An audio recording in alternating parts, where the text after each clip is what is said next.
ప్రస్తుతం మనం పెహల్గాం నుంచి బైసరన్ అంటే ఉగ్రవాదులు కాల్పులు జరిగిన ప్రాంతం వైపు వెళ్ళే దారిలో ఉన్నాం. దాదాపు పెహల్గాం నుంచి అంటే కింద నుంచి 2.5 కిలోమీటర్ల పైగా కూడా పైకి వచ్చాం. అంటే ఇక్కడ నుంచి ఇంకా 3.5 కిలోమీటర్ల పైగా పైకి వెళ్లాల్సి ఉంటుంది. ఇక్కడ నుంచి మనం చూస్తున్నాం పైనుంచి జాలువారే జలపాతాలు, మరోవైపు ట్రెక్కింగ్ ఏరియా మొత్తం రాళ్ల మధ్యలోనే పర్యాటకులు ఇక్కడ నుంచి పైకి వెళ్తూ ఉంటారు.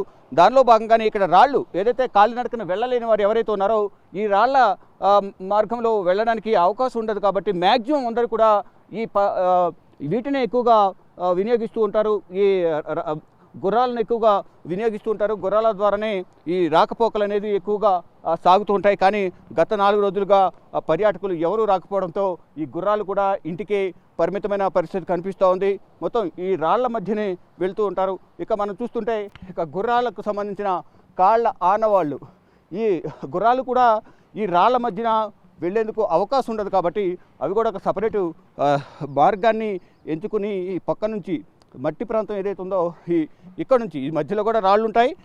ఈ గుర్రాల అడుగులు ఏవైతే ఉన్నాయో మనం చూస్తున్నాం ఇవన్నీ కూడా ఆ గుర్రాల అడుగులు. ఇక్కడ నుంచే ఈ గుర్రాల మీదే పర్యాటకులను గుర్రాల యజమానులు ఇక్కడ నుంచి పైకి తీసుకెళ్తూ ఉంటారు. బైసరన్ ఏదైతే పర్యాటక ప్రాంతం ఉందో, ఉగ్రవాదులు కాల్పులు జరిపిన ప్రాంతం ఏదైతే ఉందో ఆ ప్రాంతానికి గుర్రాల ద్వారానే ఇక్కడ నుంచి వెళ్తూ ఉంటారు. ఈ మార్గం ద్వారా వెళ్ళే నేపథ్యంలో అక్కడికి వెళ్ళిన తర్వాత ఉగ్రవాదులు కాల్పులు జరిపారు. సరదాగా గడుపుతున్న సమయంలో పర్యాటకులపైన ఉగ్రవాదులు అతి దారుణంగా, అతి కిరాతకంగా 10 నిమిషాల్లోనే నరమేధాన్ని సృష్టించిన పరిస్థితి కనిపిస్తోంది. ఈ దారి పొడవున మొత్తం కూడా ఏదైతే ఇప్పటి వరకు మేము వచ్చిన 2.5 కిలోమీటర్లు కానీ ఇంకా వెళ్ళవలసిన 3.5 కిలోమీటర్లు కానీ మొత్తం ఇదే హిల్ ఏరియా లాగా ఇదే రాళ్లతోనే నిండి ఉంటుంది. అయినప్పటికీ ఎంతో ఆహ్లాదకరమైన వాతావరణంలో సరదాగా గడపాలని పర్యాటకులు ఇక్కడికి వస్తుంటారు. నూతన వధువరులు కానీ విదేశాల నుంచి కానీ ఇక్కడ కొంతమంది వెకేషన్ హాలిడేస్కి కూడా ఎక్కువగా వస్తుంటారు. ఈ నేపథ్యంలోనే ఇక్కడ మనం చూస్తున్నాం ఈ రాళ్ళు ఏవైతే ఉన్నాయో ఈ మొత్తం దారి పొడవునా ఈ కొండగట్టు ఎక్కుకుంటానే ఇలాగే పైకి వెళ్ళాల్సిన పరిస్థితి అయితే కనిపిస్తూ ఉంది. మొత్తం ఇలా పైకి ఎక్కాలి, మధ్యలో రాళ్ళు ఉంటాయి, వాటిని చూసుకుంటూ నడవాలి. గుర్రాల మీద తీసుకువెళ్తూ ఉంటారు. ట్రెక్కింగ్ ఇలా జరుగుతూ ఉంటుంది. ఇట్లా పైకి వెళ్తూ ఇటువైపు ఇలా ఏదైతే మనం చూస్తూ ఉన్నామో ఇటువైపు మొత్తం కంప్లీట్గా అప్పు ఎక్కుకుంటా వెళ్తూ ఉండాలి. కొంతమందికి శ్వాస సంబంధిత ఇబ్బందులు ఎదురవుతూ ఉంటాయి. ఈ నేపథ్యంలోనే ప్రతి ఒక్కరు కూడా గుర్రాలనే ఎక్కువగా ఆశ్రయిస్తుంటారు. గుర్రాల ద్వారా పైకి వెళ్తూ ఉంటారు. ఇక పైకి వెళ్ళిన తర్వాత మధ్యాహ్నం సమయంలోనే 4 రోజుల క్రితం ఉగ్రవాదులు చెట్ల మధ్యలో నుంచి భారతీయుల ఎవరైతే సైనికులు ఉన్నారో ఆర్మీ సైనికుల దుస్తులకు ధరించి చూస్తున్నాం గుర్రాల ఆనవాళ్ళు, ఇవన్నీ కూడా గుర్రాలకు సంబంధించిన ఆనవాళ్ళు. కానీ ఇక్కడ నుంచే మొత్తం రాకపోకలన్నీ కూడా గుర్రాల ద్వారానే ఎక్కువగా సాగుతూ ఉంటాయి. ప్రశాంత వాతావరణంలో గడపాలని అందరూ భావిస్తుంటారు. దానిలో భాగంగానే వీరందరూ కూడా మనం చూపించే విజువల్స్ బిక్టీ మీద చూపిస్తున్న విజువల్స్ చూస్తుంటే ఎంతో ఆహ్లాదకరంగా ఉన్నాయి. చెట్లు కానీ ఈ కొండ ప్రాంతం కానీ అంతా కూడా చాలా ఆహ్లాదకరంగా ఉంది. వీటిని ఆస్వాదించేందుకు పర్యాటకులు ఎక్కువగా శ్రీనగర్లోని పెహల్గాం బైసరన్ ప్రాంతానికి వస్తూ ఉంటారు. దానిలో భాగంగానే పర్యాటకులు రద్దీగా ఉండే ప్రాంతం ఒక్కసారిగా నిర్మానుష్యంగా మారుతున్న పరిస్థితి అయితే కనిపిస్తూ ఉంది. ఇక్కడ మొత్తం లోయ ప్రాంతాలు కానీ ఇవన్నీ కూడా పర్యాటకులు ఎక్కువగా ఇష్టపడుతూ ఉంటారు. దానిలో భాగంగానే పర్యాటకులు ఎక్కువగా ఇక్కడికి వస్తూ ఉంటారు.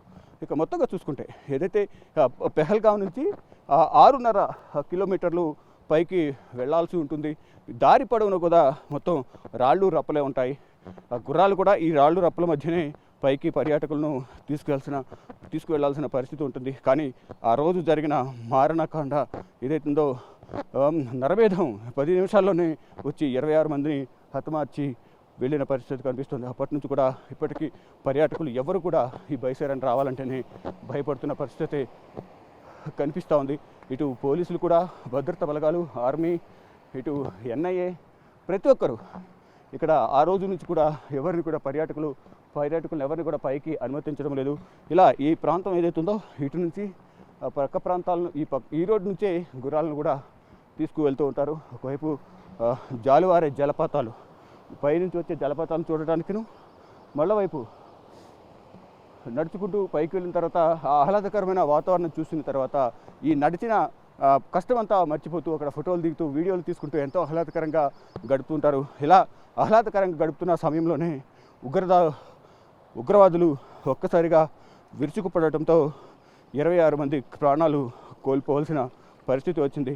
మధ్యలో ఎవరైతే గుర్రాలను తీసుకువెళ్ళే వ్యక్తి ఎవరైతే ఉంటారో గుర్రాలను తీసుకువెళ్ళే వ్యక్తి కూడా ఉగ్రవాదుల నుంచి గన్ను లాక్కున్న నేపథ్యంలోనే అతన్ని కూడా అతి కిరాతకంగా ఉగ్రవాదులు కాల్చి చంపిన పరిస్థితి కనిపిస్తుంది. వెంటనే అందరికీ సమాచారం వచ్చిన నేపథ్యంలో అంటే కాల్పులు జరిగిన వెంటనే భద్రతా సిబ్బంది రావడం, తర్వాత పోలీసులకు సమాచారం అందించిన తర్వాత అక్కడికి వచ్చి మొత్తం హెలికాప్టర్ల ద్వారా బాధితులను మెరుగైన వైద్యం కోసం కిందకి తీసుకువెళ్ళారు. శ్రీనగర్లోను ఇటు అనంతనాగ్లోను ట్రీట్మెంట్ అందించిన తర్వాత ఎవరైతే గాయాల పాలై మెరుగైన వైద్యం అందించిన తర్వాత వారు స్వస్థలాలకు తిరిగి వెళ్ళిపోయారు.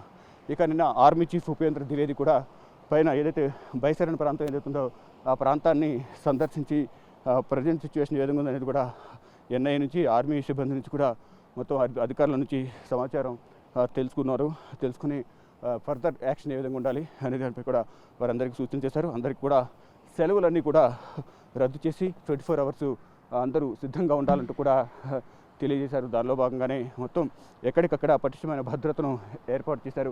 ఎవరైతే ఉగ్రవాదులు దీంట్లో కాల్పులకు పాల్పడ్డారు, కాల్పుల్లో ఉగ్రవాదులు ఎవరైతే ఉన్నారో వారికి సంబంధించిన నివాసాలన్నీ కూడా దాదాపు కూల్చివేసినట్లుగా కూడా సమాచారం అయితే అందుతుంది. ఇంకా మొత్తం జమ్మూ కాశ్మీర్ కానీ శ్రీనగర్ వ్యాప్తంగా కూడా సెర్చ్ ఆపరేషన్ అయితే భద్రతా బలగాలు సెర్చ్ ఆపరేషన్ కొనసాగిస్తూ ఉన్నారు. ఎక్కడ ఉగ్రవాదులు ఉన్నా పట్టుకుని వారిని మట్టుబెట్టడమే మా ప్రధాన ధ్యేయం అంటూ కూడా ఇండియన్ ఆర్మీ సంబంధించిన సైనికులు చెప్తున్నారు. మొత్తంగా చూసుకుంటే ఇంకా ప్రజెంట్ ఇంకొక 3 కిలోమీటర్స్లో ఈ బైసరన్ కాల్పులు జరిగిన ప్రాంతం ఉంటుంది. ఆ ప్రాంతాన్ని బిగ్ టీవీ మీకు చూపించే ప్రయత్నం చేస్తుంది.